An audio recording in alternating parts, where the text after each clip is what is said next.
எப்போவுமே அம்மாவாக நடிக்கணும்னு ஆசைப்பட்றேன். ஆண்டவனோட அருள் இருந்தால் கண்டிப்பாக எல்லா படத்துலையும் இனிமேல் நான் அவருக்கு அம்மாவாக தான் நடிக்கணும்னு ஆசையாக இருக்குது. அதுக்கு முக்கிய காரணம் வந்து அவர் ஐ திங்க் அவர் சொன்ன கெமிஸ்ட்ரி வந்து அவர் நடந்துக்கிற முறைன்னு நினைக்கிறேன்.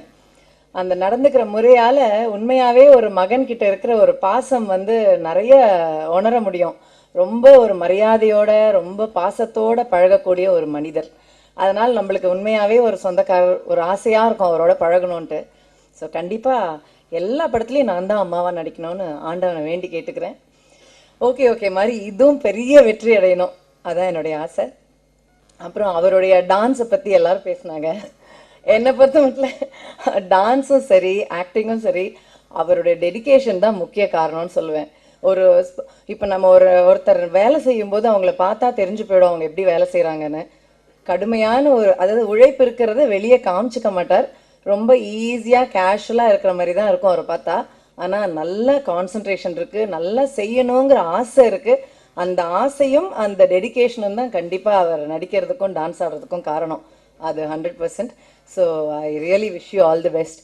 அப்புறம் இயக்குனர் பிரபாகரன், அவரோட வேலை செஞ்சது ஒரு புதுமையான அனுபவம். அதாவது ஒரு சில இயக்குனரோட வேலை செய்யும்போது நம்மளுக்கு அவர்கிட்ட நிறைய இருக்கு, அது எல்லாமே நம்ம செய்யணுமே, அவர் சொல்லிக் கொடுக்க இன்னும் நிறைய சொல்லிக் கொடுக்கறதுக்கு அவர் ஸ்டாக் வச்சிருக்காரு, அதெல்லாம் நம்ம செய்யணும் அப்படின்னு ஆசையா இருக்கும் அவர்கிட்ட கேட்டு கேட்டு கத்துக்கணும்னு. அந்த மாதிரி ஒரு இயக்குனர். அதனால அதை வச்சு பார்த்தா எனக்கு இந்த படம் பத்தாதுன்னு சொல்லுவேன். ஏன்னா அவர்கிட்ட இன்னும் நிறைய ஸ்டாக் இருக்கு, அதையெல்லாம் என்கிட்ட அவர் அந்த அந்த ஆக்டிங் அவர் என்கிட்ட வாங்கணும். அதுக்கு எனக்கு கண்டிப்பா இந்த ஒரு படம் பத்தாது சார். இன்னும் பண்ணணும் அவரோட நான் படம், அப்பதான் எனக்கு திருப்தி ஆகும். அந்த அளவு ரொம்ப ரொம்ப திறமையான ஒரு இயக்குனர். ரொம்ப சந்தோஷமா இருந்தது வேலை செஞ்சு. ஆனா திருப்தி இல்லை இன்னும். இன்னும் வேலை செய்யணும்.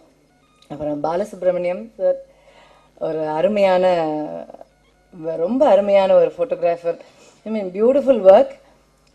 எல்லா ஆர்டிஸ்ட்டுக்குமே எல்லா ஃப்ரேம்லையுமே நம்ம அழகாக இருக்கணுங்கிற ஆசை இருக்கும். என்ன அழுதாலும் எவ்வளோ டல்லாக மேக்கப் இருந்தாலும் அவர் கேமராவில் அழகாக தெரியும். அதனால் தேங்க்ஸ் டு யூ. ரெஜைன் மூவிஸ் வந்து என்னுடைய ஒரு என்ன சொல்கிறது ஒரு மதர் ஹோம் மாதிரி ஆயிடுச்சு. இட்ஸ் லைக் 4வது படம். ரொம்ப ரொம்ப சந்தோஷமாக இருக்கும். அவங்க அது வந்து சொந்த கம்பெனி மாதிரி ஒரு ஃபீல். ஸோ இன்னும் நிறைய நிறைய படங்கள் பண்ணணும். நிறைய படத்தில் உதயநிதிக்கு அம்மாவாக நடிக்கணும். எல்லா படமும் 100 நாள் தாண்டி ஓடணும். ரொம்ப சந்தோஷமாக இருக்குது. தேங்க்யூ.